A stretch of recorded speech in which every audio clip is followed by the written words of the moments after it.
Hey folks, thanks for tuning in today. So today's video is the start of a series where we're doing a Japanese koi fish.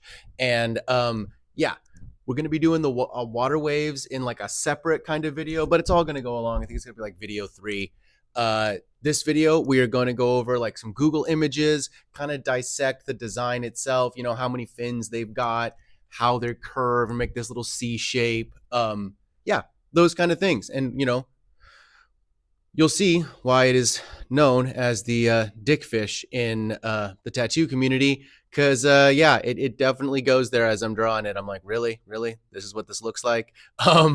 Yeah, so anyway, that's it, folks. We're just going to be going over the design process and mocking up a rough sketch of what our design looks like. And then we're going to be doing line work in the next tutorial, blah, blah, blah. Just like with the skull and dagger piece. So if that sounds interesting to you, I'm Clay, the techie tattooer, and it's time to get to the iPad. All right, folks. So here we are in a Google search. It's just Japanese koi fish tattoo. I can speak. Yeah, jury's still out, folks. And we've got to be careful, especially in today's day. This is obviously some kind of AI image, right? There's a lot of stuff out there. So really, what we want to do is kind of try to move towards what we can think of as like more traditional representations. This one's pretty great. He's got great finger waves in here. He's got the cherry blossoms floating through with the petals coming off it, right? Really high detailed references, to like the little funny fin he's got here and the little catfish nose whiskers, whatever we want to call those. Other than the fact that it's blue, right? Even the two dots on the forehead, right, are a classic thing. The single dot, right? Very much done in a lot of Japanese style tattoos, where this is definitely way more new school American, like neo-trad style, but it follows a lot of the same rules. The finger waves are a little bit right? But the colors, this is obviously a new school artist because they're tealy, electric cyan, whatever you want to call this color, is absolutely amazing. And the way they've gone from solid black there from the ultra bright gradienting over to their light color, like that's really cool. Looking at a few other designs in general, let's see what looks good. Like this, I really like the setup on this, right? Again, the finger waves are really nice. The way it's jumping through the water, how he's got the light areas in here, the light water coming over him to symbolize the journey up the waterfall. That's kind of the koi fish thing, is that, and why you don't tattoo koi fish above dragons, because the koi fish becomes the dragon on his journey up the waterfall. And so that's why also you'll see in a lot of koi fish designs. Here, we'll go over to this ukiyo-e.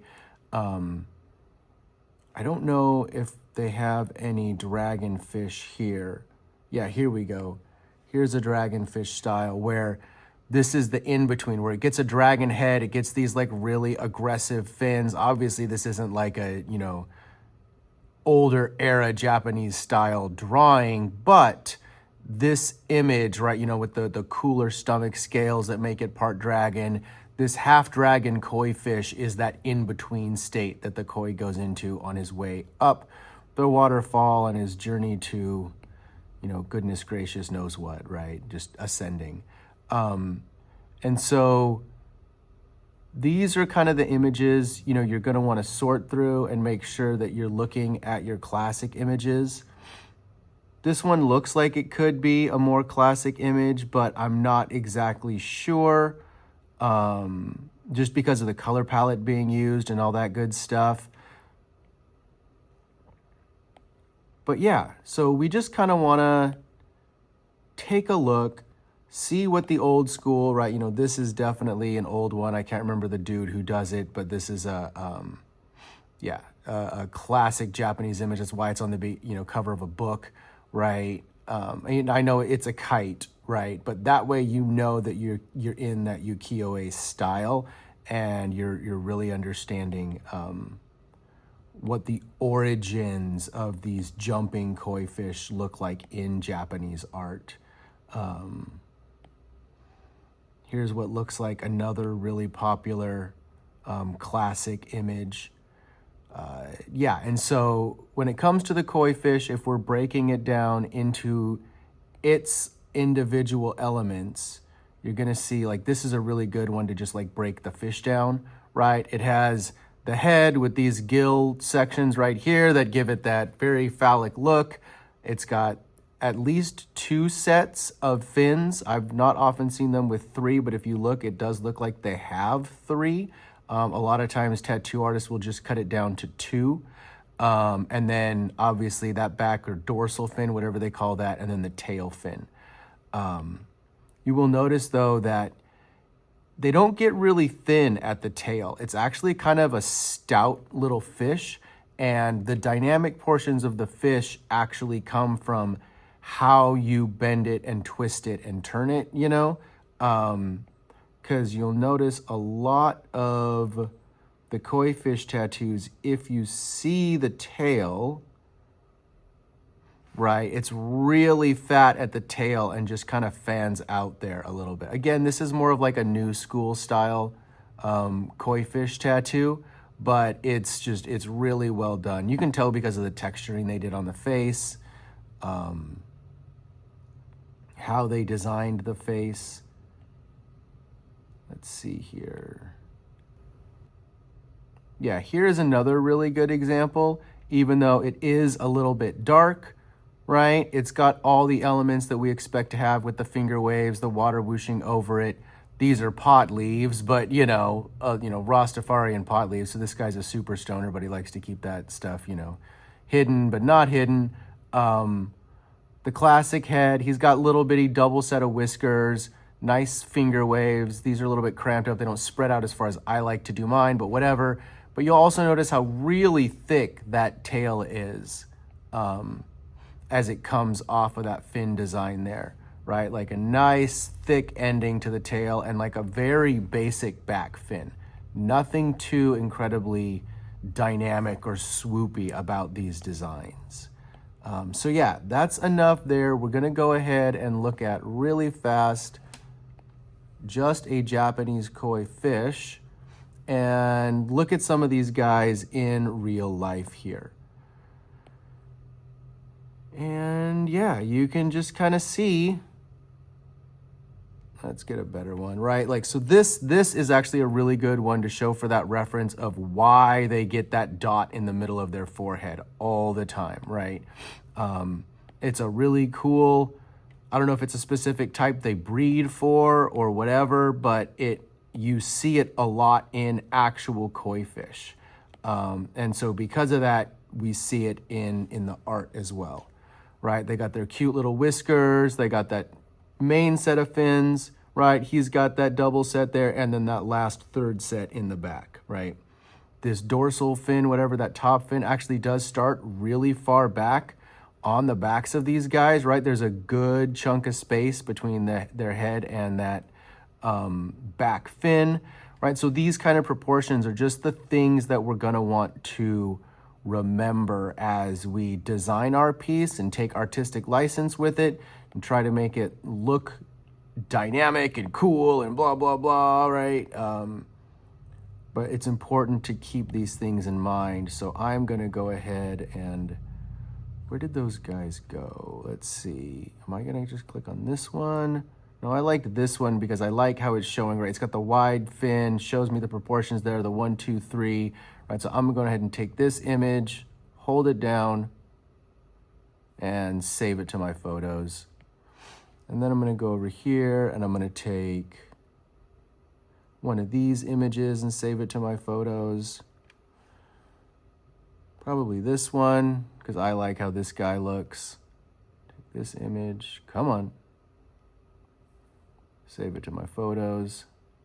And then we're gonna go look at back to the tattoos.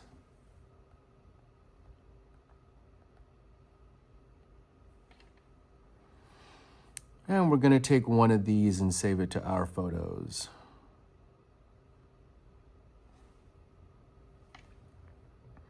And you know what? We're gonna go ahead and take this black and gray one because I actually really like how they did the classic turnaround, right? You've got the spin in it, or that twist in it that you expect to see, right? Actually, look at this one. This one is so nice. Look at how fat that koi stays that whole way through, right? That's a really cool back piece. I really like that. So we're gonna grab this one. And right, I'm gonna save this design too, just because while it's not doing the classic Japanese things, he's got these, the Japanese style is to do like lines that go all the way through. But again, you can just see it's got a really nice, his finger waves are great. It's got the awesome peony there, the wind-ish, the splash waves coming through here, the wind waves in the back. I really like that design. All right, so that's gonna be good. And let's go to the iPad, or Procreate rather. All right, here we are in Procreate, and we're just gonna go ahead and hit this plus icon, go to our paper here, and we're going to bring in our 3 photos. All right, and so now we've got our little reference layers going on. Click the plus icon, have a new fresh layer to draw with. Oh, right, get back to my technical pen eraser, inking, technical pen. Make sure I'm on my inking technical pen. We'll go ahead and grab up a red because I do like the way that shows up on screen. It's nice and easy to see. And we're gonna kind of mock this out because koi fish are often done on the shoulder and up here and whatnot. And so maybe we just ignore those rules, but really I'm not gonna, and we're gonna design a koi fish for a calf, right? So we've got our calf here. Maybe we'll make it a little bit smaller. All right, so there's our calf. I'm gonna drop the opacity way down on it. And so click the N, there's your opacity slider. We're just gonna drop it down to like 30%. Click the plus icon for a new layer. And I'm just gonna go ahead and keep it red on red. We'll survive. So in order to really get this shape right, we're gonna kind of wanna think about it like this. Make sure our koi is facing forward. Notice how, right, they've all got this kind of C shape, right, as their basic shape there. And then, the tail ends here, kind of does its little flip around, right, gets all wide and fat, right, does its little body thing, right, and really they don't get that dynamic, huh? They just kind of, right, and I have a problem not doing that, right? They're just kind of these tubes. There are these long, flat tubes. And then this moves over this way, right? And then something super basic.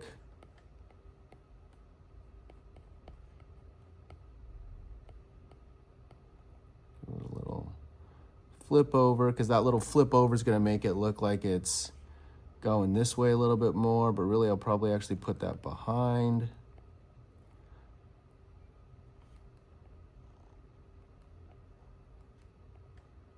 Oh, it turned into white, whoops. Oh, I must have touched this. I must have done one of those, okay. I did an accidental finger color picker with my thumb.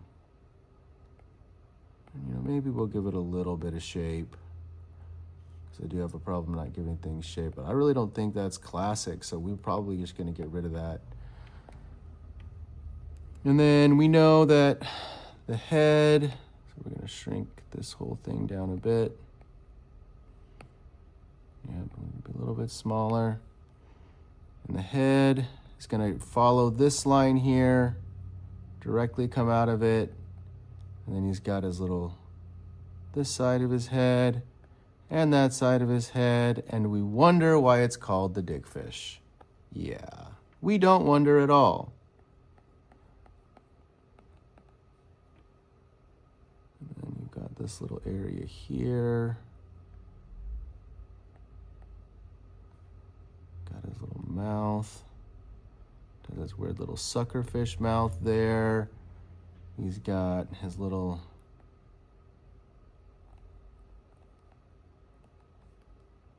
forehead circle. The eye on this side. Yeah, it's a little bit, we're gonna go a little bit closer in. So like an eye right here and an eye right here. And then give him a couple little stubby whiskers. I'm not gonna give him the dual set of whiskers. This guy's only gonna get a single set. And then really I'll probably bring this in a bit. So it's looking sleeker and more like that, because that doesn't really stick out, right? It is there, but it doesn't poke out the way I made it poke out. Yep, there we are. That's better. It's coming right along, right along there. And then he's got little these fins that poke up like this. And we'll put this one a little bit further up, because the reason we're not putting it right down there is because we know that this is turned a little bit, and so probably about here, right? And there's its little flying wing fins, right? Looking at these realistic fins as we're kind of making this happen. So that means there's going to be another set here.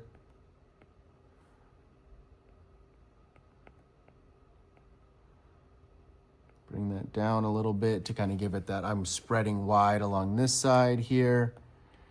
And then, yep, there's that little final one. Does that really get drawn in much though? Yeah, see, it doesn't look like it. This one's got it in here, so that's kind of cool. So maybe we will steal that and put ours in here as well, right? To signify that flip around.